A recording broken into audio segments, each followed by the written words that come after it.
So I want to talk about spur reduction in a rooster. In this particular case, we're going to do it in a hen. Vets often get asked to cut down the spurs. They get really sharp.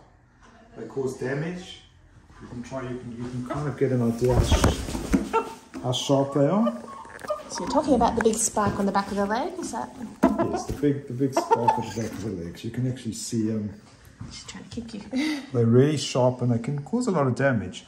What people don't realize, and what you need to realize, especially if you're going to be doing it yourself, is these things can have bone growing into them. They have really thick blood vessels and they bleed a lot. If you cut them down flush with the skin, they can actually bleed to death. It's incredibly painful because you're going to see some YouTubes where people take up pliers and pull them off. So it's dangerous. So what vets generally are recommending today, and you can do it at home, is to kind of shorten them. We take off a small amount at a time. And the kind of things we use is, I'll show you some of the things. One is a Dremel. It's a Dremel that goes pretty fast. You might have hobby horse Dremels or stronger Dremels. We have we have a nail clipper. This is a dog nail clipper, but quite a powerful one. We have styptic powder. I've got styptic powder to really put on if it bleeds.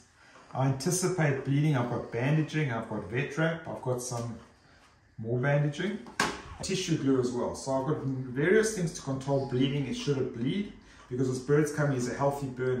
It's normally going to go home straight away. So what I'm going to do is I'm going to get the owner to help me. We're going to put a towel around so we've restrained it. I'll get one of the nurses to help, and then we'll do the procedure. You'll see that it's pretty straightforward, both dremeling and cutting, and if it bleeds, we'll control it. Is this going to hurt the bird, Phil? So once you get through the actual nail, to cut a nail doesn't hurt, but once you go through where there's bone and where there's nerves and blood vessels, incredibly painful. So we don't do that then. So if you want the spurs removed, it's generally under anesthesia. If you want the spurs taken back a lot, pain relief is recommended because it is quite sore. And sometimes we use bimodal to pain, both tramadol and meloxicam. They're two common painkillers. But let's get a towel, let's restrain this bird, and let's take the spurs off.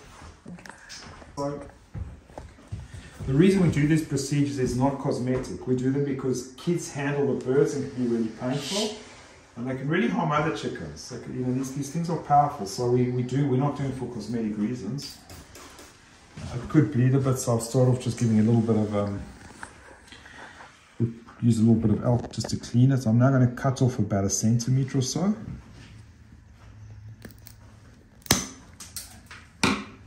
You can see even taking off a small amount, there's already bleeding.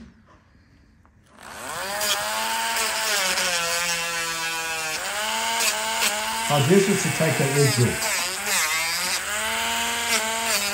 It's basically we're going to the sharp point. And then a little sharp point.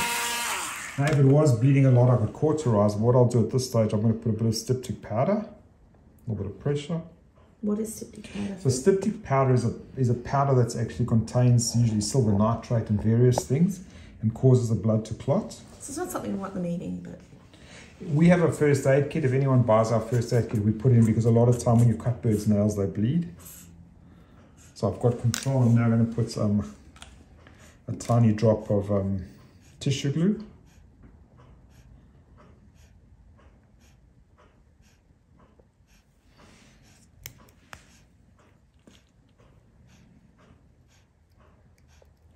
So this is special glue made for surgical procedures.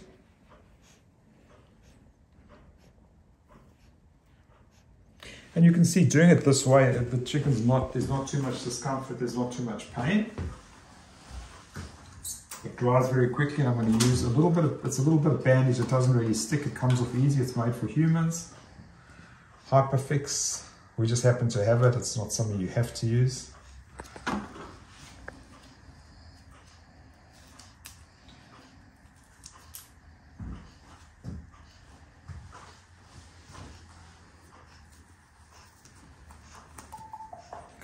And we'll quickly do the other one.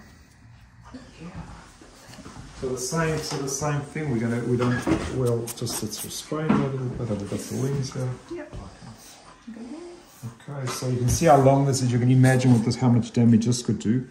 But I know it's going to bleed, so you can see it's bleeding just like the other one.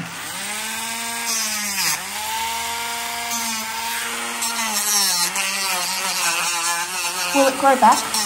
Yes, it will grow back. So every now and then we just maintain it.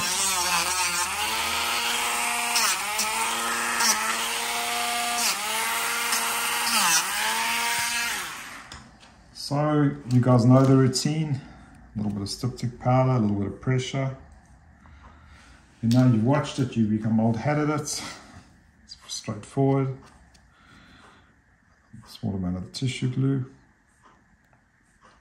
So this is a 3M vet bond, a tissue adhesive. I'll let it dry a little bit, give it a bit of time to dry. And then the last thing, so we take a small amount of our